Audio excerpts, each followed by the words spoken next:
Learned from the lesson. Live in the hills, but I still get a spread. Started with a little, but I still reinvest it. Fear how I feel, then you feel like a blessing. I just want the lesson, I just want protection. I'm up and I'm down, but they sound like progression. Farmer never plans if he waits for perfection. Finger to the down, hold it down. All right, ladies and gentlemen, I got your watch list coming into June 15, 2021, and the stock market is going crazy for Powell. And I got 3 stocks that I'm looking at coming into tomorrow, and I got one play today that we made $50 into, I believe, 4,000 on the top end. It has to do with the strategy that we've been going over, so I want to show you that, show you another play that could fit that model that I might do tomorrow, and overall just talk about how we are going to be playing this market. But today was a very wild day. It had very low volume. I think one of the lowest volume amounts this year. I guess you got a little bit of a push after hours, but we saw some epic moves today. When you really look at the market, this whole day was flat, and then finally it was the last 30 minutes you saw everything go up. It's very surprising to see the Dow up 1/3%, because most of the day it was literally just hanging out red. So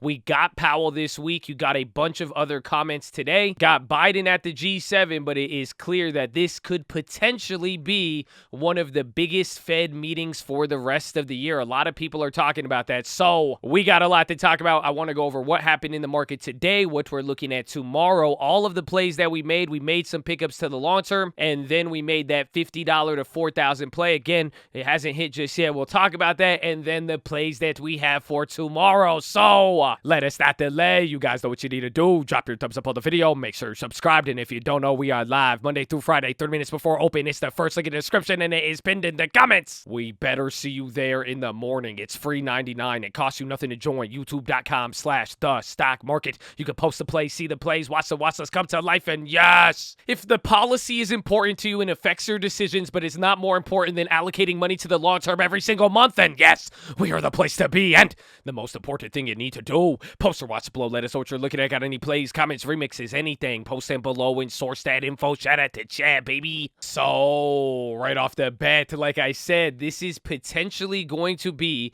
one of the biggest Fed meetings of the year. That's at least what we heard. There was a famous investor, Paul Tudor Jones. He was on CNBC this morning, and he even made comments to it. A lot of people are focused on this. We've seen a lot of pretty crazy events with the bond or movement, but now the main point to all of this is, are we going to see the taper talks? Are they going to change any of this stuff they've did during this last year in terms of the recovery?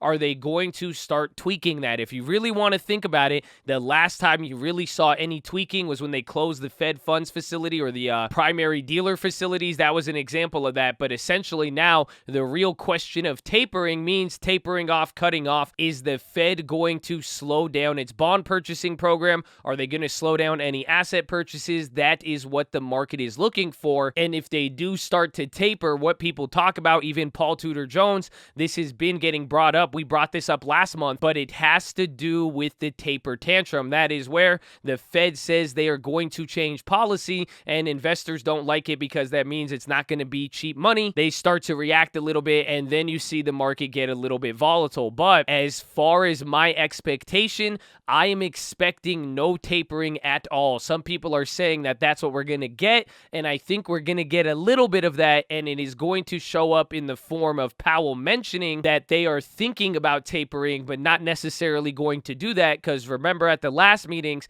Powell has been saying we are not even thinking about thinking. So I'm not expecting the Fed to actually move. The 12-month average inflation is still below 2%. The employment targets aren't there. And if the inflation isn't at 2%, there's no way to assure that it will stay above 2%. So I really do not expect Powell to make any movement at all. I think he's going to say, okay, we're thinking about it. You've heard hints from Yellen. You're seeing how the market is responding to that. I think that is what he's going to say. The market may not like it, or it may keep us stalled out a little bit, but then I think the market will adjust positively down the road. And then the next thing I'm looking for from Powell is I want to hear his comments on the meme stocks, because last time it was going crazy and we got to hear from Powell, he pretty much said, yes, I can see some froth in the market, but he didn't say anything of real concern. So now that we've seen AMC, GameStop, all of that come back to life what Powell says. I think that is going to be very key. And then it could even tie into Bitcoin, some of the actions we saw today, and Bitcoin made a rocket move. And that is, again, one of those inflation indicators. But that is going to be the main key this week. The Fed, you saw the market today. A lot of people are waiting, and just it's kind of interesting to think, because I think it's going to be straightforward. But a lot of people this morning were pretty much saying, okay, this might very well be one of the most important meetings. So we will see, and I hope you're locked in for that. But now the next thing, you saw this in terms of trading action today, and that is the big cap rotation. You're watching it take place. This is what it looks like. Again, you kind of got a bigger move till the end of the day, but this was literally just 30 minutes. This was the whole entire day today.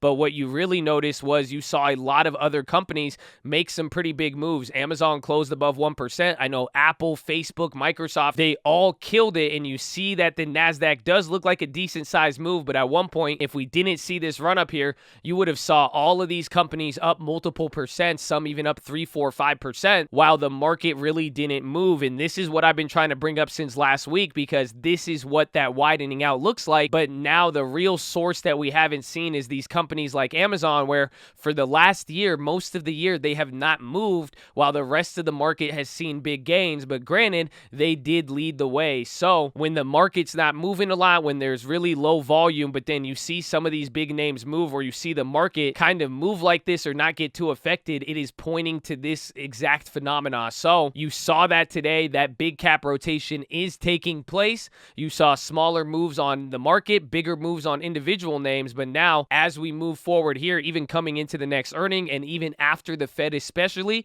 I think this is where a lot of investors are going to be locking in, and this is even going to have to do with some of the plays that we're looking at. So that is the second key. And then finally, you still got the budget and G7 today, and we might even see some more concerns with that. We got a little bit of it today. It looks like it's leading into stuff, and this is what I said to be on the lookout for, because you are going to get this political stuff that could affect inflation. Again, whatever they do with the budget, that could kind of change inflation expectations, the amount of money, all of that, fiscal support. But now also the G7, that's where you got the global tax, any of the tax stuff, trade deals, digital taxes, anything of that nature. So the market will have stuff to respond. However, Powell and the FOMC is going to be the main key. So now even coming into tomorrow, we're probably going to get one more day of movement, and then coming into Wednesday, it's probably going to stall up at a level until we get the FOMC, and then we start getting into digestion mode. So I hope you're ready, but that is pretty much it. So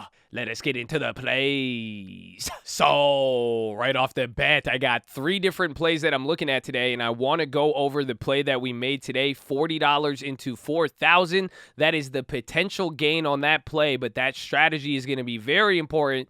And then I have a couple of other plays that kind of meet the Amazon logic, and just watching this overall widening out. Now, the market is probably going to move a little bit weird here coming into the Fed, and we really want to see the movements afterwards, but you're seeing some of these meme stocks. We're seeing a lot of momentum from last week. That is still holding up, and now this is why this debit spread strategy is really going to come in clutch. So the play that I made in this first play, we'll go over it. It was Beyond Meat, and why I like it, because all of the Beyond Meat contracts have been very, very expensive. If you've been watching it over the last 2 or 3 weeks, I've been saying I want to get into this play. So I was like, man, all the contracts are up 1,000%. I don't want to play that premium. But now, like we saw with UWMC and kind of this environment, it is really creating an opportunity with debit spreads, because as long as the further out the monies are expensive, you could short one of those contracts and then you could kind of finance the trade. Now, I like the debit spreads to make it cheap, but do not get fooled by some of these gains. A lot of people see the potential gains. Are they real? Yes, it is real.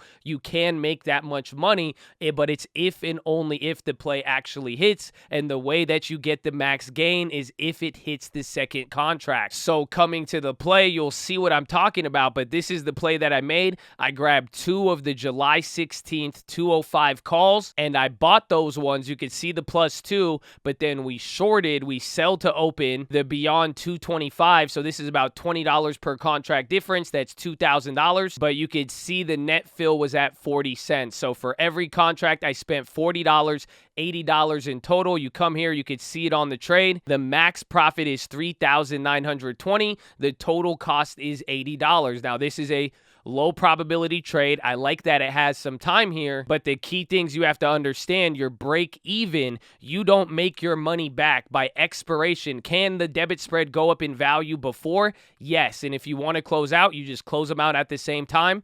You saw the UMC trade from yesterday. We can do the exact same thing there. So if this goes up in value, and I believe it actually did, you could just close out this trade quite normally. So I'm actually at break even. I was up on this, but if I did want to close out the trade, you would just come and then close the order, create the closing order, make sure both are selected. So this is why this strategy is good, because yes, you can profit in the short term, but now make sure you know the break even. By expiration day, you will go broke. You will not make the money back unless the stock is at 205. If it hits 205, you make your money back. But if it goes to the second strike price, the 225, that is where you make the max profit of $4,000. So you might be able to make some in between. Again, the implied volatility, all of that. But the way we make this play is if it hits the back end. So can you do this play but a lot better? Yes. And this is why I'm showing you guys this and want to make sure you understand you can go closer to the money. You could spend a little bit more, still not have to pay the inflated premium, but you still need it to go to the second strike price, the one that you shorted, to get the max gain by expiration. So that is the strategy we've been doing. It's been working pretty decent. Again, we saw some gains with the UWMC. It allowed me to play this with a lot of upside, but still get a play I've been looking at. I got it for $80, so I'm totally okay with that, and that is going to be the first play. As far as the second play now, I want to watch Shopify. One, it is at a key breakout level if you bring it up on the yearly, but now if you bring it up on the yearly, you will see this stock looks just like Amazon and kind of had a very similar effect over the last year. So coming to the chart, you can see this is where they started at 2021, around 1110, but now coming around, I think, March or April, when they gave up some of their gains, and then this was their real high at 2020. This is where they closed today, so it's kind of at that breakout point, but this is a one-year chart, and you can kind of see what I'm talking about. Over the last year, they have edged up. It kind of looks like Microsoft, but a little weaker. But essentially, Shopify has not moved that much in the last 12 months. However, you could see from the bottom here, they have almost triple, quadrupled. So last year, they haven't moved as much. This is kind of where it starts. But before that, they got a lot of gains, and that looks just like Amazon. And that is where you might see the market pile in, especially depending on what we get from Powell. So that is going to be the second play. As far as the third and final play, baby, Airbnb and Coin. Now, I bought both of these in the long term, and I like them on the long term. We'll go over the logic why, but they both do look good as kind of decent swing trade positions. Remember, I had that Airbnb. They're coming off the lockup, and they're kind of holding there at a key level, but now Coinbase, a lot of good Bitcoin news. You even saw Mara and Riot. They did even better because of Elon's tweet, kind of more pointing to that clean energy stuff, and they were part of that miners coalition. But I like where both of them are, but this was a long-term play. However, like I'm saying, I do like both of these even for the swing trade. So depending on what happens, both of these stocks have the ability to move. They have not moved too big, so we might get some surprising options. I'll look at them tomorrow, and even then, depending on what the chain says, these might be some decent candidates for debit spreads, and wait until we start getting into more credit spreads, and we'll show you those too. But as far as the plays and logic here on the long term, if you have the free long-term alerts, it's the first link in the description there. You can sign up and get a free text message anytime we add to the YouTube long terms. We have never sold out of any of these stocks. All we do is buy and accumulate. We're building a long-term investment account. It's at $87,000, one account at $80,000, one account at $8,000. And then as far as the plays with it, for Airbnb, we got 2 of the shares at $148.73 for this small account, and then I got 8 shares of Coinbase at $232, and that was for the big account. So why did I get Coinbase here? We bought it the last month. Remember, we gave ourselves the bonus deposit, but then we did grab value stocks. I went for it, but then as I'm looking here, I'm going over pretty much what we're down on in the portfolio. Remember, we bought a lot of AT&T, got it up to that $4,000 amount. We've been buying that. The other big commerce, this was growth. It kind of clapped us, but the only other play I was down on earlier today, I was down about 10 or 15% on this first Coinbase. So I said, hey, I'm already getting value. A lot of the value is just already up in general, and a lot of the ex-dividends have passed, so I won't even be getting a dividend anyway. So I figured I could wait wait, buy more value kind of closer to some of those ex-dividends, let the prices fluctuate. But now I could get growth. I'm already down on this. I already get more value considering my purchasing power. And then to balance out the portfolio, I like building out these positions. So you can see here now, coin is getting into that $5,000 range. We have it at like almost 4,000. I could do a lot with that. And then pretty much same logic here on the YouTube one, the small one. We grabbed the Altria one as well too. There was a couple of other plays that I was down on, but pretty much Arquite. We already did like 2 or 3 deposits and got the special dividend. So I was like, okay, figured I won't get it. AT&T, same situation as the big account. And Walgreens, we already got at the big account. We're already up 50%. So I said, well, I'm going to go for pretty much the growth that I like the most, and I'm not up as much. I know I have a bigger gain on Beyond Meat, but only have like $60 worth. And I figured if I could use this deposit, I could start building out a position. And now Airbnb is almost at that $1,000 range. It's one of the more bigger positions to give us that weighting and growth and let the account move. And pretty much last time we did 5 shares on one of these higher price stocks, it worked out pretty good. You can see how it could become a pillar of the portfolio. But that is for the long term. Either way, I'm going to like both of them for the swing trades. As far as everything else, I want to watch them. Watch Netflix, absolute killer. They really led the way. They were up 2%. The longer term options that lead into their earnings, they're really, really down. Remember, I have an old one of those. So I want to see how this plays out, but they definitely don't look the same as one of the Amazons, more or less. You could see here, if we pull it up on the yearly, they are a little bit more locked down here, but you could see that they haven't really got the upside momentum, if anything. But I'm going to be watching them. Watch NVIDIA. They made a move today. They started off a little weak, and a lot of the other chip makers in general really started to move today. But I like where they're at. The contracts that we have, they are very, very out the money, so they're losing that premium. It might create an opportunity this week, but I'm definitely going to be watching NVIDIA, Arquite. They outpaced UMC. I think they still did because UMC ended up closing red, but they had some momentum today. I really like where they're at because it kind of did pick up after staying a little dormant. Again, UWMC started moving a little earlier, and you can see how this thing is barely moved, but with some of the real estate data, even rates, I will watch them. Watch Clove.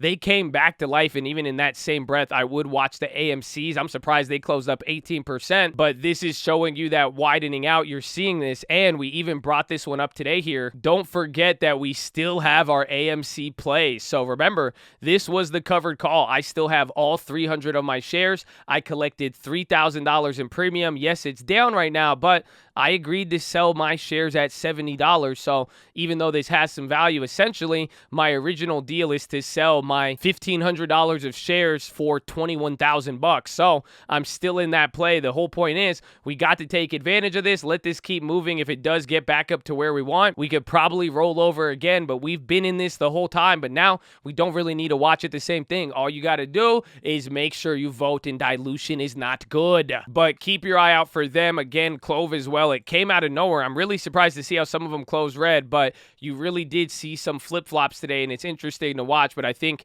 if big tech takes over, you may not see the same momentum, but keep your eye on them. Beyond Meat, like we said, Shopify, Roblox, I really like this one. It came down big today. This one was actually surprising. It was looking good to go up, but they sold off pretty big here. And now a lot of people ask me, what are you going to do with those 115 contracts that you have? So this is the play right here. When did we get this one? We got this one on the 9th, so I think on Friday. Spent about $250. It is now down 82%. So people ask me, would you get this same play? No, I wouldn't. I'm going to hold this one out because we'll see if it goes up and it's moving 5-10%. You guys know how Roblox does. This thing might very well come back, but time decay might kill it. But if I'm going to look to play it and get in on this volatility with Roblox, what I'm really looking for is to get one either closer to the money, but I wouldn't really play a weekly. I would push it back 1 week, try to get a similar strike price, or if you are going to average down, you want to get closer to the money. So if the contract does not have a lot of time, just like this one, it expires this week, it's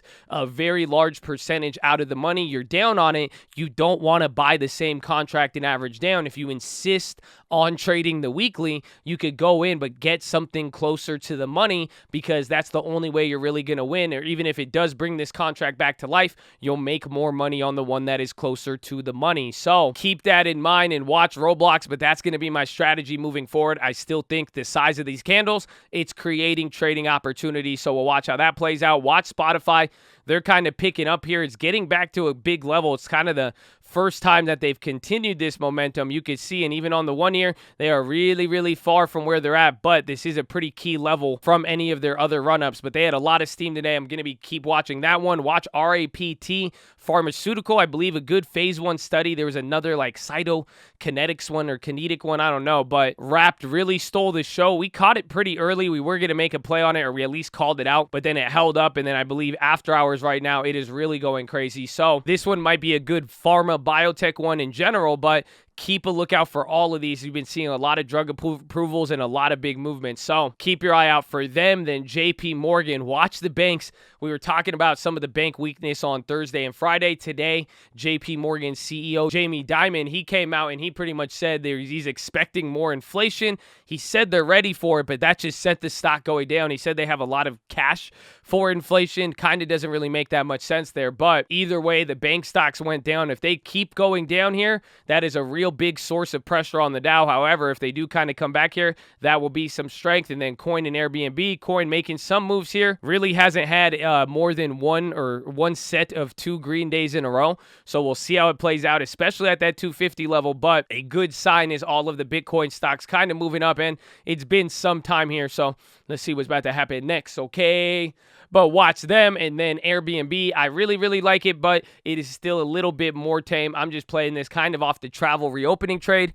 Some of the airlines haven't been doing hot, but I think Airbnb just gets more and more appealing every weekend. That's why I wanted to add it there into the long term. But coming into our favorite TLT, the man, the myth, the legend here, it came down a decent amount today, now kind of putting us right at that breaking point. But like I've been saying here, the moves on the bonds is very counterintuitive to the Fed tapering. Some people are worrying. The real big key is now these are all your moves leading into the Fed. It's not quite as telling because I said watch the dollar here and we'll see, but that is also holding up. I think it is really going to start moving based on the reaction, but I don't think it has anything to snitch for us. If it did, you would probably see the dollar gain more stability, and that would allow everything to run up. Until then, you got to wait about 24, 48 hours, and then you will get the answer for what you're looking for. But that is your watch list, ladies and gentlemen. Make sure you're healthy, ready to go. Make sure post your watch list. Make sure we see you there in the morning. I need the armor on. I need the helmet shining. I need you to remember, baby, it's not about what you say. It's about what you do. But the code loves you. I love you. I'm going to see you in the morning.